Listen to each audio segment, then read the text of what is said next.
चाहे अग्निपथ योजना हो, आगे कौन सा योजना लाएंगे, इन तमाम योजना को जबरन तरीके से युवाओं और छात्रों पर ये थोप देना चाहते हैं, किसान मजदूर पर थोप देना चाहते हैं। कृषि काला कानून भी लेकर के आए थे, लेकिन उसको वापस लेना पड़ा। ये भी योजना नौजवानों के हित में नहीं है। अगर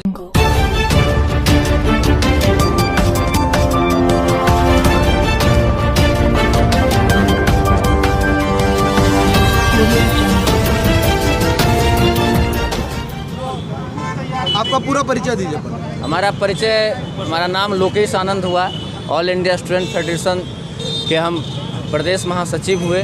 हमारे साथ छात्र राजद के भी नेता हैं, प्रदेश अध्यक्ष हैं सीपी सोलंकी जी, आयसा के भी लोग हैं, तमाम विपक्षी छात्र संगठन जो हैं। फिलहाल अभी हम लोगों का जो कार्यक्रम है, यह अग्निपथ जो योजना जो आया है, माननीय श्री नरेंद्र मोदी जी भाजपा के द्वारा जो यह नौजवान विरोधी जो यह योजना लाया गया है, इस योजना के खिलाफ जो आंदोलन हो रहे हैं छात्र और नौजवानों का, जो पूरे देश में आंदोलन चल रहा है, कहीं ना कहीं जो आज हम लोगों का सड़क पर जो प्रदर्शन है, उन नौजवानों के समर्थन में है, उन छात्रों के समर्थन में है और अग्निपथ योजना के खिलाफ में है। आज हमारा यह जो है, हम लोगों ने कल प्रेस वार्ता किया था और प्रेस वार्ता में हम लोग सभी छात्र संगठन शामिल हुए थे और हम लोगों ने बैठक में यह निर्णय लिया था कि हम लोग जो है एक शुरुआत करेंगे प्रदर्शन करके, आक्रोशपूर्ण प्रदर्शन करके हम लोग इसकी शुरुआत करेंगे और इसके बाद हम लोगों का रूटीन जो दैनिक रूप से जो आंदोलन का जो बात होगा, हम लोग उसको करेंगे, चाहे वो जिस प्रकार से भी हो, सेमिनार के माध्यम से हो, नुक्कड़ सभा के माध्यम से हो, प्रदर्शन के माध्यम से हो, या सड़क जाम करने संबंधी भी अगर मामला हो तो हम लोग हर तरीके की गतिविधि करेंगे, लोकतांत्रिक तरीके से, संवैधानिक तरीके से करेंगे। और जो भी हमारा कार्यक्रम होगा, राजभवन मार्च की भी तैयारी चल रही है हमारी, यह आंदोलन और मजबूत होगा। पूरे प्रदेश स्तर पर यह आंदोलन जो है, हम लोग अग्निपथ के खिलाफ में हम लोग जो है सो यहाँ पर सड़कों पर प्रदर्शन करेंगे, यही हमारा कहना है। आप अग्निपथ योजना के विरोध में प्रोटेस्ट कर रहे हैं। अग्निपथ योजना क्या है इसकी रूपरेखा? देखिए, अग्निपथ योजना की बात अगर की जाए तो अग्निपथ योजना कहीं ना कहीं युवाओं को जो है दिग्भ्रमित करने वाली एक योजना है। अब इस योजना में 4 साल का आपने दिया है टर्म, 4 साल आप नौकरी करेंगे, उसमें से 25% लोगों को हम लोग जो है सेना में भेजेंगे। 2 करोड़ रोजगार का वादा जो किए वो आज तक देते रह गए, 15 लाख रुपया आज तक देते रह गए।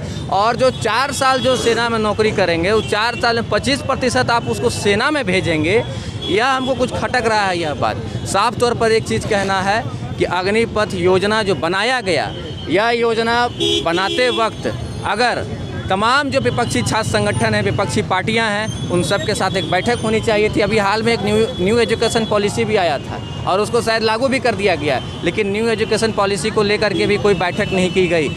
सबसे बड़ी बात यह होती है कि आप पूछे कि अग्निपथ योजना क्या है, अग्निपथ योजना क्या है, इस योजना को लेकर के कोई एक बैठक भी नहीं की गई सरकार के द्वारा। किसी भी कानून को या किसी भी योजना को पारित होने से पूर्व हमारे संविधान में, हमारे देश में यह प्रथा थी कि तमाम पक्ष विपक्ष के लोग जो हैं शामिल होते थे और इसमें जो है कहीं ना कहीं जो है इस पर सहमति बनती थी, आपसी सहमति बनती थी। सहमति के बाद जो है हम लोग जो है किसी प्रकार का योजना कानून का जो बात होता था वो हम लोग करते थे। लेकिन आज चाहे न्यू एजुकेशन पॉलिसी हो, चाहे अग्निपथ योजना हो, आगे कौन सा योजना लाएंगे, इन तमाम योजना को जबरन तरीके से युवाओं और छात्रों पर ये थोप देना चाहते हैं, किसान मजदूर पर थोप देना चाहते हैं। कृषि काला कानून भी लेकर के आए थे, लेकिन उसको वापस लेना पड़ा। ये भी योजना नौजवानों के हित में नहीं है। अगर नौजवानों के हित में होता तो आज देश के छात्र और नौजवान जो है सड़क पर प्रदर्शन नहीं कर रहे होते। और उन्हें जो है सो जब सरकार को जब डर हो गई तो उन्होंने क्या कह दिया कि जो विरोध करेगा, जिस पर FIR होगा, केस होगा, उसे सेना में नौकरी नहीं मिलेगी,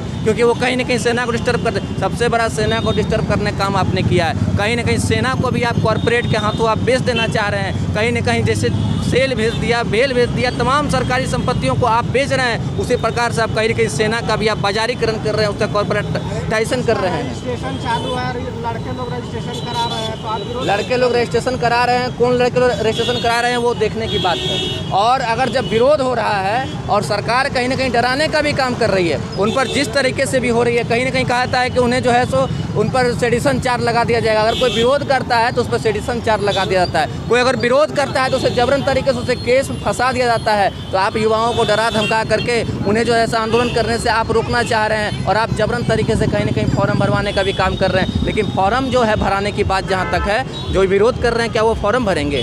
फॉर्म नहीं भर सकते वो कभी भी। लोकेश आनंद, प्रदेश